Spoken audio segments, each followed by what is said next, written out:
পাবো। গতকালকে এসে পৌঁছেছেন, আপনারা সবাই জানেন। এর পরবর্তীতে অনেকগুলো অফিসিয়াল কাজ আছে, এখানে কার্গো ওনার আছে, এখানে অনেক রকম বিষয় আছে, নাবিকদের স্বাস্থ্যের বিষয়গুলো চেক আপ করে একটা লম্বা সময়ের কিছু প্রসিজিয়ার আছে, সব কিছু শেষ করে তারপর আসবে হচ্ছে আপনার কে আসলে সাইন অফ করতে চায় কি চায় না, তাদের এটা একেবারেই তাদের নিজেদের ওপর। তো তারা যখন সেই সিদ্ধান্তটা দিবে, এর পরবর্তীতে আমরা তাদের সেই অনুযায়ী আমরা যা যা প্রসিজিয়ার নেওয়ার আমরা সেই প্রসিজিয়ারগুলো নেব। তারপর জাহাজটি খালাস করতে সাধারণত 5-7 দিন লেগে যায়। তারপর আসবে হচ্ছে আমরা কি এটা চট্টগ্রামে নিতে পারছি কি না। সো এগুলো সবগুলো সিদ্ধান্ত কিন্তু পর্যায়ক্রমে হবে। আমরা এই মুহূর্তে সার্বিকভাবে এখন আপনাদেরকে সবগুলো সিদ্ধান্ত দিতে পারছি না। যখনই কোনো আপডেট হবে ইনশাআল্লাহ আপনাদেরকে তখন আমরা জানিয়ে দেব। একটি কমার্শিয়াল ফেসিলিটি, আর তারা যদি এখান থেকে সাইন অফ করতে চান যে তাদের সাথে এই মুহূর্তে এই চাকরি থেকে তারা অব্যাহতি চান এবং তারা দেশে ফেরত যেতে চান, সেটা তাদের নিজস্ব ব্যক্তিগত পছন্দের উপরে নির্ভর করছে। সেই পছন্দ অনুযায়ী আমরাও শুনেছি দুজন যারা নাবিক তারা দেশে ফেরত যেতে চান। সেক্ষেত্রে মালিক কর্তৃপক্ষ যারা আছে তাদের দেশে ফেরতের ব্যবস্থা করছেন। তারা মাধ্যমিক হলো যে তাদেরকে উড়োজাহাজে করে দেশে ফেরত যেতে হবে। আর যদি তারা এই শিপটি পরবর্তী চিটংয়ের জন্য কার্গো পান, তাহলে চিটংয়ে তারা ব্যাক করছে। এটা তাদের নিজস্ব পছন্দ ক্রমের উপরে নির্ভর করছে। কারা যেতে পারবে? এই দুজন, আপনারা এই দুজনের কথা বলছেন, তাদের এই ভিসা যদি তাদের রিলেটেড কোনো সাপোর্ট লাগলে তারা আমাদেরকে এই সাহায্যটা করবে।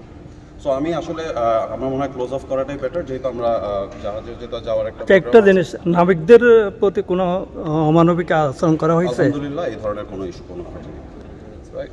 সো এখন আমরা একদম ক্ষুদ্র টিম, আমাদের তেমন একটা বেশি কিছু যাওয়ার মানে অনেক মানুষ যাচ্ছি না, একেবারেই আমাদের এমবাসি থেকে যারা আছি এবং আমাদের টিমের 5 জন। আমরা সব মিলিয়ে হয়তো বা 10-15 জনের মতো হবো, এর বেশি না। এবং কোর টিম, ওনাদের কোর টিম এবং আমাদের কোর টিম, আমাদের সাথে ডক্টরস আছেন, ইঞ্জিনিয়ার্স আছেন, মালিক পক্ষ থেকে আমি আছি, আমাদের সিইও আছেন।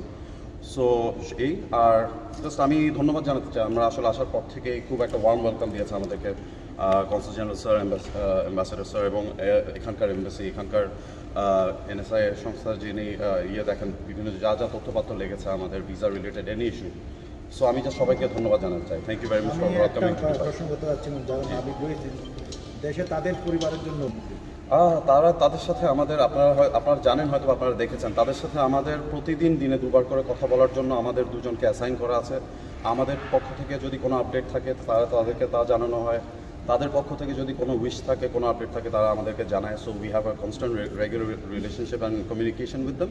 দে আর অল হ্যাপি। আমরা দেখি যখনই তারা আসলে মানে আপনারা জানেন যে নাবিকদের পক্ষ থেকে বলা হয়েছে যে তারা কন্টিনিউ করে যেতে চায় হয়তো বা যখন চট্টগ্রামে যাবে।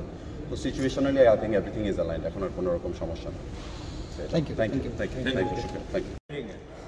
বেসিক্যালি যে ম্যারিন ট্রেডিংয়ের যে সমস্ত আইন কানুন আছে সেগুলো অনুসরণ করেই চলছিল এবং সেই প্রক্রিয়া অনুসরণ করেই কিন্তু এই জাহাজটি অবমুক্ত হয়েছে জলদস্যুদের কাছ থেকে। এবং আমরা যতটুকু জেনেছি এখন পর্যন্ত 23 জন যে ক্রু রয়েছে সেই তারা সবাই সুস্থ রয়েছে শারীরিকভাবে এবং তাদের মনোবল অত্যন্ত সুদৃঢ় রয়েছে এবং জাহাজটি অক্ষত অবস্থায় কোনো রকমের ড্যামেজ ছাড়া এবং নাবিকরা সবাই কিন্তু, এবং ওখানে যে কার্গো রয়েছে যে কয়লা তার কোনো ক্ষতিসাধন হয়নি এবং সম্পূর্ণ সুরক্ষিত অবস্থায় তারা এখন কিছুক্ষণের মধ্যে আসমানের যে হামলিয়া পোর্টে আসবে। এবং আমরা নিজেরা দূতাবাসের পক্ষ থেকে এবং এখানে মালিক পক্ষ রয়েছেন, ডেপুটি ম্যানেজিং ডিরেক্টর আছেন আমাদের সাথে, শাহজাহান জাহান আছেন, ওনারাও যাবেন। আমরাও দেখব যে আসলে আমাদের নাবিকদের যারা ওখানে শিশু রয়েছেন তাদের শারীরিক অবস্থা কেমন, তাদের মনোবল কেমন। তারপরে এই জাহাজটি যেহেতু বাণিজ্যিক জাহাজ, সেটির যে কার্গো রয়েছে তাদের এই কার্গো এখানে আনলোডিং হবে। সে সমস্ত করার পরে তারা যদি নতুন করে ফ্রেশ কার্গো এখান থেকে পান তাহলে সেটি অন্য গন্তব্যে যাবে। আর যদি সেই ধরনের কার্গো না থাকে, যদি চিটংয়েরও কোনো কার্গো থাকে তাহলে আবার সেটি চিটংয়ে ব্যাক। এটি হলো এই সমস্ত বাণিজ্যিক জাহাজ চলাচলের একটি উদাহরণ আমি যেটি বলছি।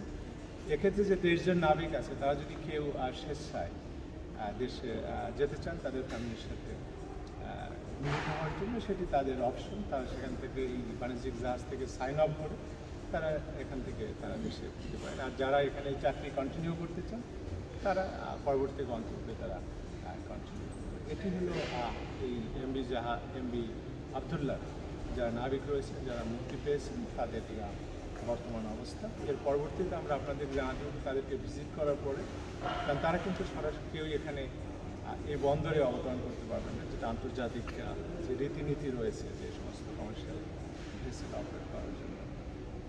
তারা কার্গোতেই শিপেই থাকবেন, আর যারা যেতে চান তাদের জন্য আমরা ভিসার ব্যবস্থা করছি। তারা দেশে আমরা শুনতে পেরেছিলাম যে এখান থেকে 23 জনের মতো থেকে